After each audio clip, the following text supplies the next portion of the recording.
Quantos querem ouvir a palavra do Senhor? Abra a sua Bíblia comigo no Evangelho de Lucas, capítulo de número 10.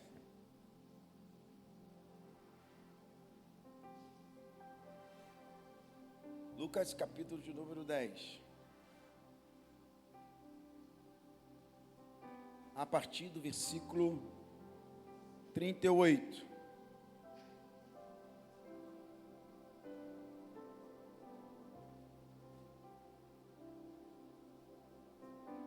Lucas capítulo 10, 38. Quantos acharam? Digam amém. Dá carona para o seu irmão. Marta e Maria. Quando eles seguiam viagem, Jesus entrou numa aldeia e certa mulher, chamada Marta, hospedou na sua casa. Marta tinha uma irmã chamada Maria, que, assentada aos pés do Senhor, ouvia o seu ensino. Marta agitava-se de um lado para o outro, ocupada em muitos serviços. Então se aproximou de Jesus e disse: o Senhor não se importa com o fato de minha irmã ter deixado que eu fique sozinha para servir? Diga-lhe que venha me ajudar. Mas o Senhor respondeu: Marta, Marta, você anda inquieta e se preocupa com muitas coisas, mas apenas uma é necessária. Maria escolheu a boa parte, e esta não lhe será tirada.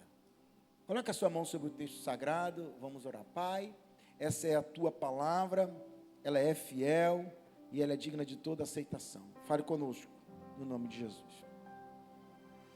Amados irmãos, Marta e Maria eram irmãs de Lázaro. Eles moravam em Betânia, que era uma pequena aldeia próxima a Jerusalém.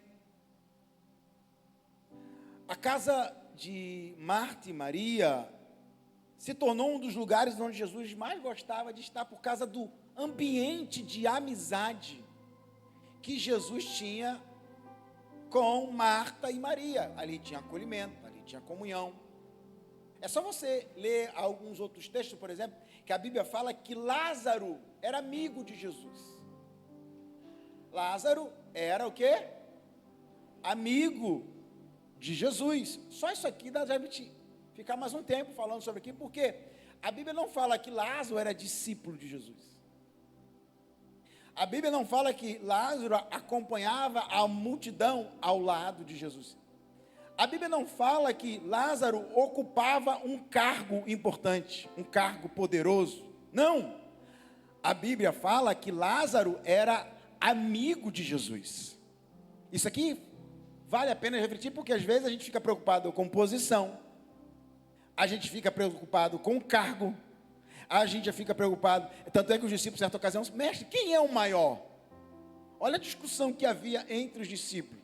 Então, entenda que Lázaro não tinha cargo, não tinha posição, não tinha, a Bíblia não fala da função específica de Lázaro, mas fala que Lázaro era amigo de Jesus. Então, mais importante do que posição é presença. Mais importante do que cargo é a amizade, é a intimidade com Jesus.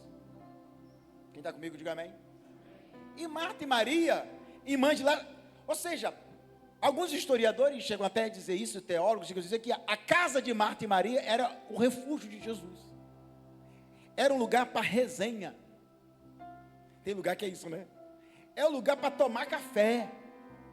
É um lugar para distrair a cabeça e bater um bom papo saudável. Quem está entendendo o que Deus está falando aqui nessa noite? Então entenda, a casa de Marta e Maria não era uma casa para Jesus ficar operando milagres, não era uma casa de carro, não, era um lugar de amigos, de acolhimento, de intimidade, de presença. Quem está comigo, diga amém. Então Jesus chega na casa delas e as duas desejam servir, cada um do seu jeito. Talvez você já ouviu algumas pregações que a turma acaba falando mal de Marta. Eu não quero falar mal de Marta, não. Pois a questão é que o problema não era servir. O problema era que Marta estava tão ocupada com as coisas de Jesus, que esqueceu do próprio Jesus. Tem alguém aqui? Então, Marta estava mais preocupada com as coisas de Jesus do que com a própria presença de Jesus. E eu quero abrir um parênteses, que é possível você fazer a obra de Jesus longe de Jesus. Começou o culto de doutrina, né, pastor? Começou. Ou seja, o que me chama a atenção é que Marta estava perto de Jesus, mas não estava íntima de Jesus. Maria estava perto, mas estava íntima de Jesus. E aí interessante, que é o que eu quero falar, o perigo da gente perder o essencial. Diga comigo, o perigo de perder o essencial. Mais uma vez, o perigo de perder o essencial. Entenda que Lucas, o Evangelho de Lucas, quando utiliza a palavra que ela andava para todo lado, era alguém que estava andando para todos os lados, mas de forma distraída em muitas atividades. Marta estava perdendo o foco. Então entenda que o texto não é um confronto entre trabalho e espiritualidade. Não é isso. É um confronto entre aquilo que é urgente e aquilo que é essencial. A gente precisa entender o que é urgente na nossa vida e o que é essencial na nossa vida. Porque nós vivemos numa geração que tudo é urgente, tudo é necessário, tudo é importante, tudo é isso, e não é verdade. Existe algo que é essencial.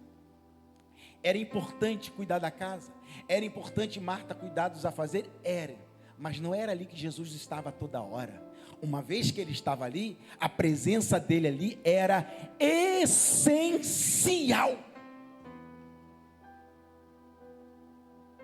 Ela pode lavar depois, ela pode fazer comida depois, ela poderia fazer outras coisas depois, mas a presença de Jesus não dá para deixar para depois. Ele estava ali. Quando eu tenho um amigo meu que é homem de Deus, pessoas que eu tenho admiração e sei que tem uma essência de Deus, meu irmão, eu paro tudo para sentar, para tomar café. Quando eu vou no aeroporto buscar um pastor amigo meu que vem pregar aqui, que é um mentor, que é um amigo, meu irmão, eu venho do Rio aqui a 70 quilômetros, eu venho devagarzinho. Por quê? Porque eu não posso perder a oportunidade do essencial. Por quê?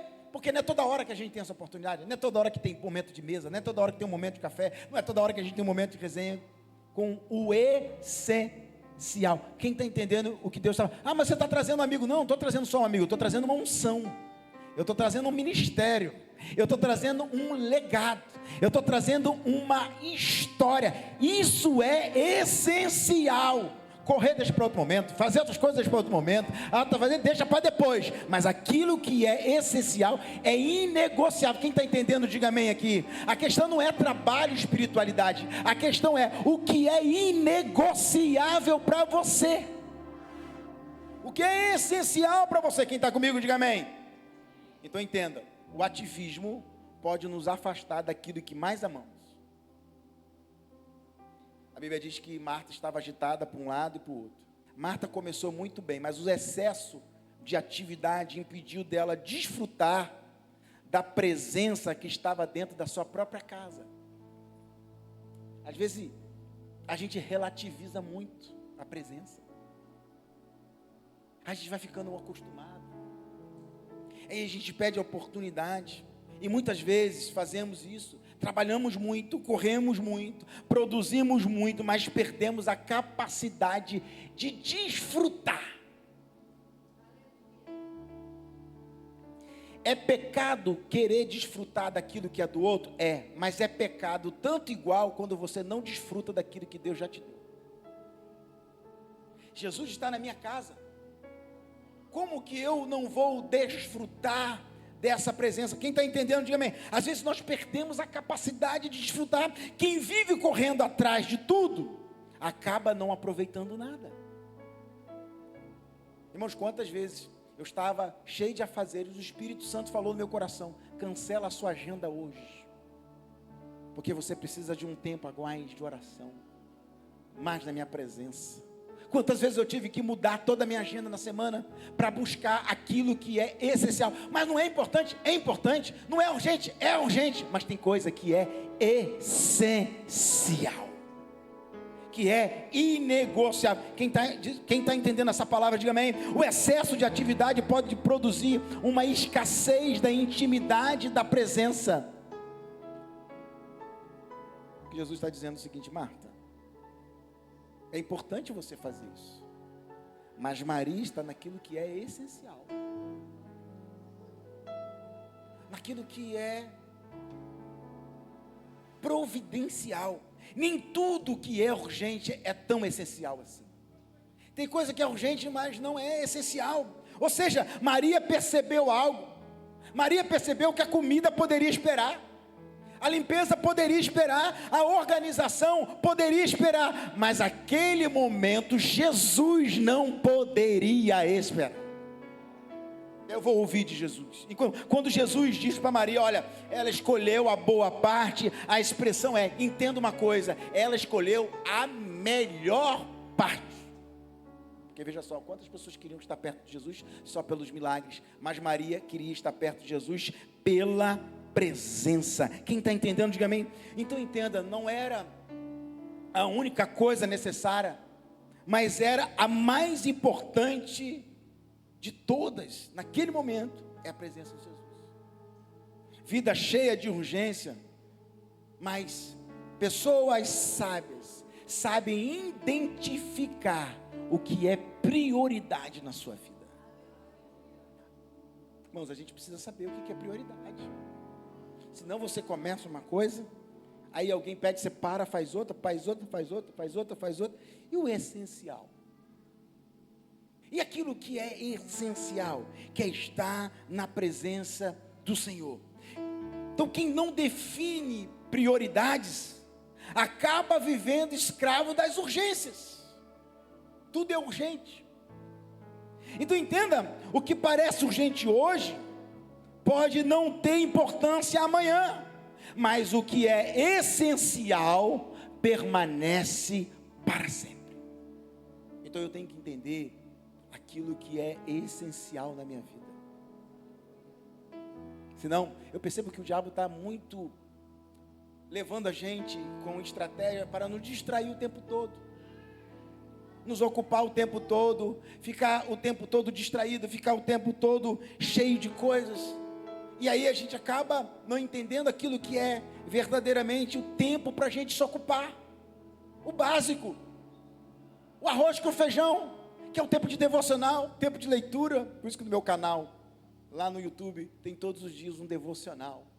5 minutos, 8 minutos, para você já acordar de manhã e ter uma porção da palavra, para ouvir a voz de Deus e já ser alimentado. Quem está entendendo, diga amém, um tempo com Deus, isso sim é essencial. Não é disputar entre trabalho ou espiritualidade, mas o essencial é a presença do Senhor. Ou seja, muitas das vezes um coração cansado começa a reclamar de tudo. Marta não reclama apenas do trabalho, Marta reclama também para Jesus sobre o comportamento da irmã, e diz assim: Jesus, o senhor não se importa com isso? Observe que o cansaço altera a nossa percepção. Pessoas que vivem cansadas, com muitos afazeres, a tendência é viver reclamando de tudo. Você conhece alguém que vive reclamando de tudo? Você conhece alguém que nada tá bom? Rapaz, parece que tem gente que foi batizada no vinagre com limão. Rapaz, nada tá bom. Rapaz, se Deus abençoar um pouquinho, ele arruma um problema na bênção que Deus deu. Se tive um meme na internet, falou assim: rapaz, se você desse lugar para Deus, o quanto você dá lugar para o diabo, você já tinha evangelizado o mundo. Porque, meu irmão, parece que tem gente que tem o dom da reclamação, reclama de tudo, nada está bom, reclama do que está chovendo, reclama que está sol, reclama que isso aqui, tudo está ruim. O que acontece? Uma pessoa que vive reclamando de tudo, está com o coração cansado e não aprendeu, está aos pés de Jesus. Tem gente que nem ri, vive reclamando de tudo, nada está bom. Ou seja, quem vive reclamando de tudo alterou ou altera a sua percepção da realidade. Pessoas que vivem reclamando de tudo não sabem fazer leitura da realidade. A Bíblia diz que se os olhos forem maus, tudo será mal. Porém, se os seus olhos forem bons, tudo será luminoso. Ou seja, a maneira como você enxerga determina aquilo que você recebe. Se você olha para tudo, reclama de tudo e nada está bom, qual vai ser o retrato da sua vida? Nada vai ser bom. Mas quando você olha uma realidade, descansando em Deus, buscando aquilo que é essencial, aquilo que está ruim começa a melhorar, a realidade começa a mudar, porque há uma graça de Deus sobre a tua vida. Meu Deus do céu, alguém recebe esta palavra e eu quero aproveitar e eu quero profetizar. Hoje é uma noite de você parar de reclamar. Hoje é uma noite de você descansar na presença de Deus. Alguém recebe esta palavra aqui hoje? O jugo da reclamação cai por terra hoje e o altar da gratidão seja estabelecido aqui neste lugar. Quem recebe essa palavra reage dando glória a Deus. Entenda uma coisa: a gratidão alivia a alma, a gratidão descansa o coração, ela chega a questionar até o cuidado de Cristo. Quando a alma está sobrecarregada, entende isso aqui, pequenos problemas ficam enormes. Você já reparou isso? Você está cansado, um problema desse tamanho vira uma tempestade no copo d'água. Pequenas frustrações parecem grandes injustiças. Pequenas falhas dos outros se tornam intoleráveis, porque você está tão cansado, você não tolera ninguém, você não quer, você se irrita até com a voz dos outros, você se irrita com a risada do outro. Conhece a gente? Você está rindo, você está chateado, fulano ri demais, eu não aguento a risada, aqui não tem ninguém assim. Ou não, o cara é fechado. Por que você não gosta de fulano? Fulano é fechado demais. A pessoa é simpática. Eu não gosto de fulano. É simpático demais. Pessoas que vivem reclamando de nada está bom. E outra coisa, a reclamação é uma doença contagiosa. Fica do lado de alguém que vive reclamando, como é que você fica? A reclamação é uma doença contagiosa. Fica do lado de alguém que vive reclamando de tudo. Vê como é que fica o seu dia.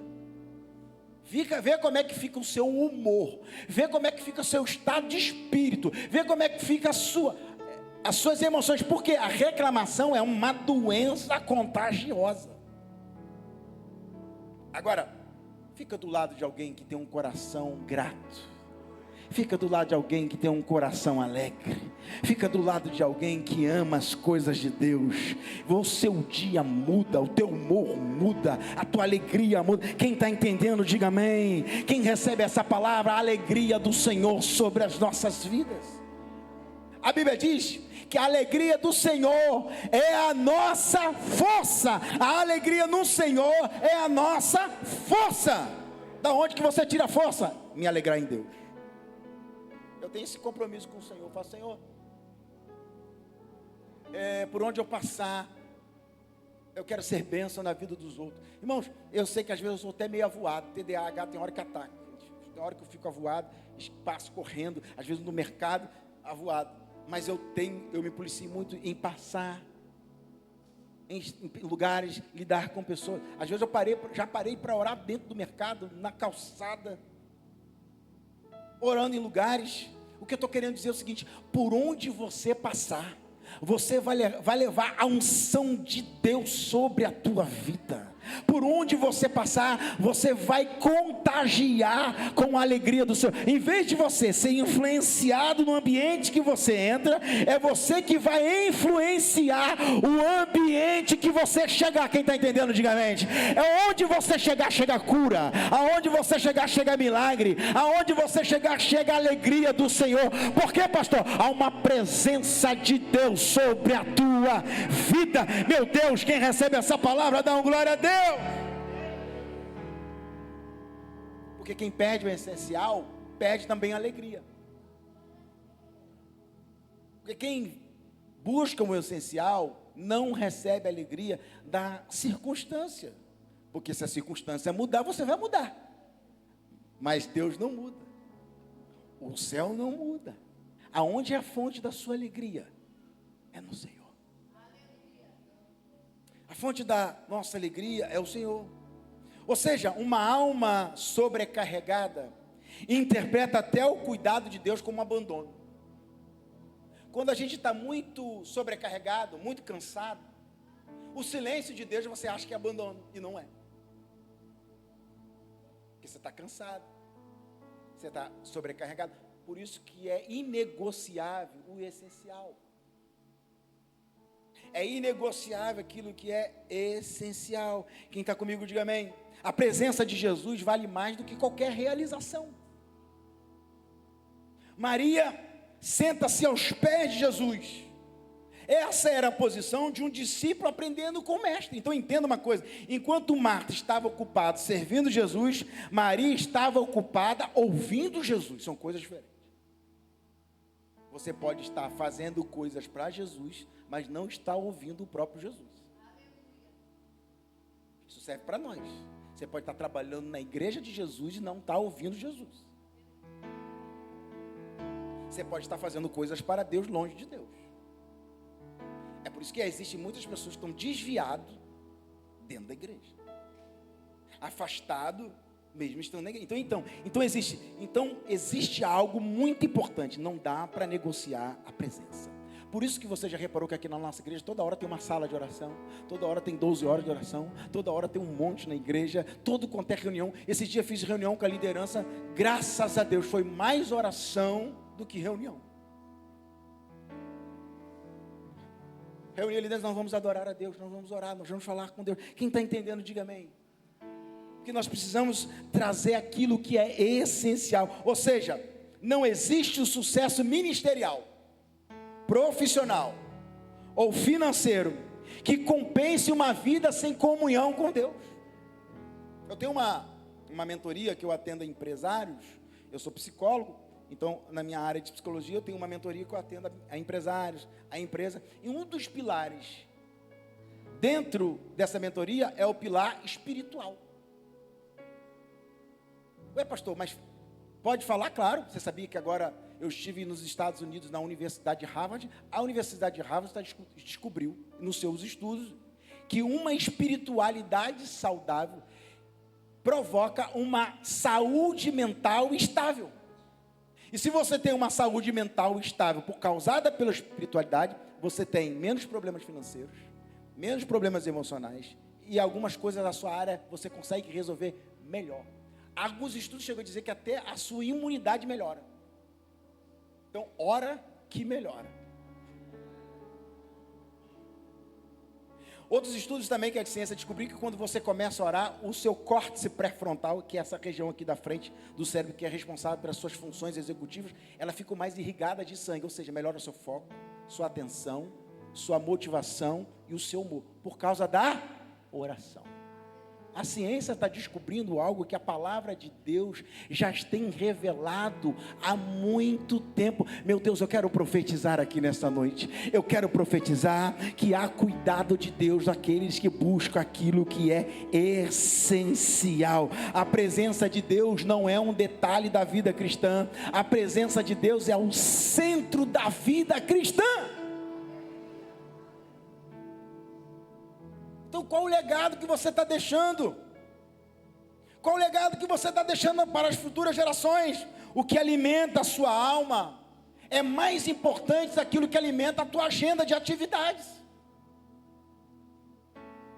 Então, entenda que mais importante que os afazeres é a presença. Por que, pastor? Porque quem escolhe o essencial nunca sai perdendo. Maria escolheu a boa parte e ela não será tirada. Por que, pastor? A refeição acabaria um momento. Você não lembra nem o que você comeu hoje no almoço, irmão? Você não lembra nem o que você comeu ontem? A comida ia acabar. Os pratos seriam lavados. Os afazeres iam terminar. Mas aquilo que Maria recebeu aos pés de Jesus jamais seria esquecido. Eu lembro de coisas que Deus fez comigo há 10 anos atrás, irmão. Há 30 anos atrás. E Marta estava preocupada com o prato, com a cozinha, com Jesus dentro de casa. É uma escala de prioridade entre o prato e Jesus. Jesus é essencial. Aquilo que é essencial. Então entenda, a nossa vida é um sopro. A nossa vida passa. Hoje de manhã eu estava aqui na igreja fazendo um velório de um jovem. E você acha que ele acordou um dia sabendo, hoje é o meu dia de partir? Não. Foi um dia normal. Foi um dia comum. Ele passou mal. E partiu.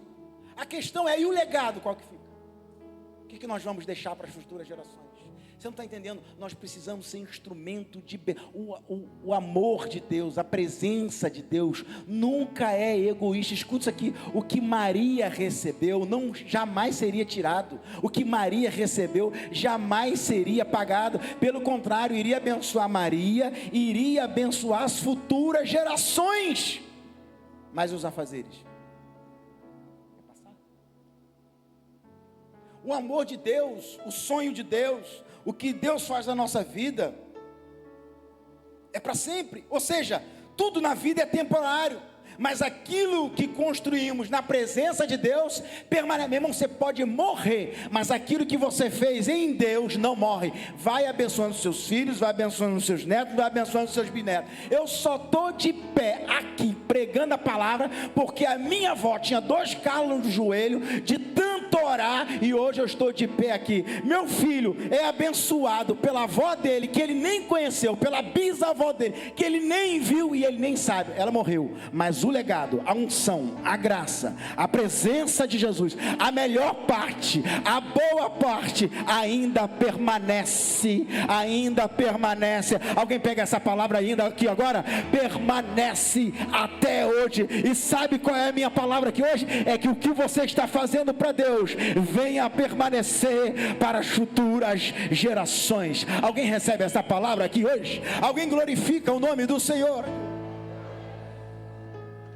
Por que, pastor? Porque o tempo investido na presença de Deus nunca é perdido. Nunca é perdido. Há coisas que você faz para a vida, mas há coisas que você faz para a eternidade. Fico lembrando, por exemplo, do legado de John Wesley. Eu tive na casa de John Wesley, na Inglaterra. Ele já faleceu há mais de 300 anos. O mundo inteiro vai na casa dele lá, porque estão atrás de um legado, de uma unção. E tem uma história que quando Billy Graham era criança, numa viagem da escola, ele foi na casa de John Wesley. Essa história, inclusive, eu perguntei lá se é verdade. E o guia lá estava dizendo assim, olha, a gente escuta essa história aqui. As pessoas falam muito isso. Que Billy Graham, todo mundo entrou no ônibus, aí foram atrás do Billy Graham. Cadê Billy Graham? Cadê Billy Graham? Criança, ninguém achava.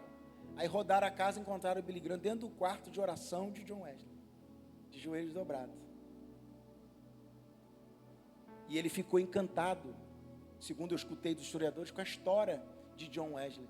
E ele dobra o joelho, e ele ouviu a história de avivamento de John Wesley na Europa, toda a Inglaterra, chegando nos Estados, ele ouviu falar da história de John Wesley e falou assim, Senhor, faz de novo esse avivamento no mundo, faz de novo. Billy Graham foi considerado um pastor do século. Ele morreu, Mas quantos de nós nos inspiramos nas histórias de homens como ele? Quem está entendendo, diga amém. O tempo investido na presença de Deus nunca é perdido. Marta não era uma mulher má. Marta não era uma mulher ruim. Era uma mulher muito ocupada. E justamente por isso, a história dela nos confronta. Não é que você é uma pessoa ruim, é porque você está se ocupando com aquilo que não é essencial. O problema não é fazer muitas coisas, o problema é permitir que muitas coisas ocupem o lugar do essencial, do inegociável. Você pensa que grandes homens de Deus que buscam o essencial são pessoas que têm muito tempo? Que tem tempo sobrando? Você escuta a história de Daniel, governador de mais de 40 províncias, orava 3 vezes por dia. Orava 3 vezes por dia. Você acha que um governador de mais de 40 províncias tinha tempo sobrando? Não. Uma agenda extremamente apertada, mas não tem como negociar o essencial. Eu lembro que eu estava num voo recentemente, encontrei um monte de judeu dentro do avião. Chegou na hora da oração, meu irmão, não quer nem saber onde está. Pode estar no avião, pode ser que foi. Ele, dentro do avião, é o momento da oração. Começou a orar dentro do avião. Por isso é muito importante que aquilo que é essencial, Jesus senta para conversar com Marta e Maria. Porque é essencial sentar. O judeu tem a cultura do judeu é o seguinte: ele não senta na mesa com quem ele não tem aliança.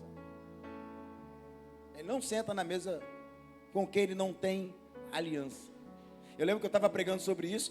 Aí tinha um irmão na igreja que ele trabalhava para o judeu. Ele falou assim: pastor, demorei 2 anos para sentar para tomar um café com o meu chefe, porque ele é judeu. Porque para ele me estudou durante 2 anos para saber se eu poderia sentar na mesa com ele para tomar café. Porque mesa é comunhão, mesa é intimidade, mesa é aliança. Por isso que a Bíblia fala que as más companhias corrompem os bons costumes. Cuidado com quem você anda, cuidado com quem você estabelece comunhão. Mas se você tem amizades saudáveis, os seus amigos saudáveis são passaporte de futuro. Alguém recebe esta palavra aqui hoje? Alguém pode glorificar o nome do Senhor? Alguém pode exaltar a Deus?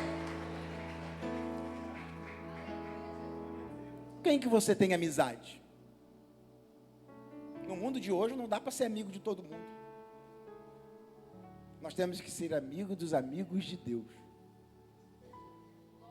Deixar um legado. Eu lembro que eu estava num casamento esse tempo. Chegou uma mãe para mim e falou assim: pastor, eu quero te apresentar meu filho. Olha que bonitinho, criança bonita. Qual o nome dele? Inácio. Eu falei: tadinho, você não fez isso com ele não. Poxa vida. Eu fiz: é por causa de você. Eu falei: que isso, não precisa ter tanto assim não. Brincando com a mãe. Porque eu estou falando que a gente tem que, por onde passar, abençoar vidas. Quem lembrar de você vai lembrar de quê? Vai lembrar de alegria, da presença, do cuidado, do amor. Então entenda que você tem ocupado o seu tempo, o que está ocupando o seu coração. Porque o maior perigo é ficar tão ocupado, trabalhando para Deus, ao ponto de deixar de caminhar com Deus. Trabalhando para Deus, trabalhando para Jesus, trabalhando para Deus, e o tempo com Ele? Quando você vai sentar? É igual você, quem é pai e mãe vai entender. É igual você chegar em casa e seu filho falar assim: eu quero um PlayStation, eu quero uma bicicleta, eu quero uma roupa, eu quero isso, eu quero isso. Pai, quando quer me dá isso? Pai, mãe me dá isso, mãe me dá, beleza. Aí tem um outro filho que fala assim: pai, vamos jogar bola? Vamos assistir uma série? Pai, vamos brincar? Pai, vamos fazer alguma coisa junto? Aí o pai olha assim: ué, ele não quer as minhas coisas, ele quer a minha presença. Às vezes o nosso relacionamento com Deus é: Senhor, me dá isso, me dá aquilo outro. E o Senhor fala assim: eu só quero que você sente comigo. E a gente desfruta da presença. Eu quero que você tenha um tempo de oração. Qual foi, meu irmão? Seja bem honesto, não precisa me responder, mas seja honesto com a sua consciência. Qual foi a última vez que você orou, buscou a Deus, durante um longo tempo, sem pedir nada? Só porque você queria estar perto dele. Só porque você queria estar adorando, buscando a Deus, glorificando a Deus. Qual foi a última vez que você fez isso? De se expressar diante do Senhor. Quem está entendendo, diga amém. Nem sempre o inimigo afasta você de Deus por causa do pecado. Às vezes nos afastamos de Deus por causa da distração. Às vezes a pessoa não se afasta ou se desvia por causa de um pecado. Não, se afastou porque ficou tão distraído que se afastou da presença. Então, antes de servir aos pés de Jesus, aprenda a permanecer aos pés de Jesus. Eu quero servir, mas qual é o tempo que você tem com ele? O maior perigo não é estar longe de Deus, o maior perigo é estar perto de Deus, mas sem perceber a sua presença. A gente relativiza. Hoje é mais um culto. Não é mais um culto. É o culto de louvor e adoração a Deus. Eu vou para mais uma reunião. Não é uma reunião. É um lugar que eu vou adorar. Por quê, pastor? Porque a presença de Deus está aqui nessa igreja. Eu e você não podemos relativizar a presença dele aqui. Não. Eu estou na casa de Deus para adorar a sua presença. Deus não está procurando apenas trabalhadores para a sua obra. Ele procura filhos que desejam a sua presença. A presença.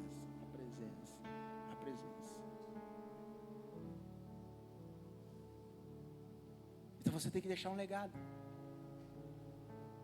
Abençoar vidas. Impactar vidas com a graça de Deus. Pastor, mas foi eu começar a servir a Deus, o inferno se levantou. É assim? É. Porque tem luta, tem guerra. Agradar a Deus, fazer a obra de Deus, dá trabalho. Você tem que estar disposto. Mas vale a pena estar aos pés de Jesus. Jesus tinha tanta amizade com Marta e Maria, ele era tão amigo de Lázaro, que a Bíblia fala que quando ele chega perto do túmulo, encontra Marta e Maria, diz que Jesus chorou. É intimidade, é relacionamento. É essencial.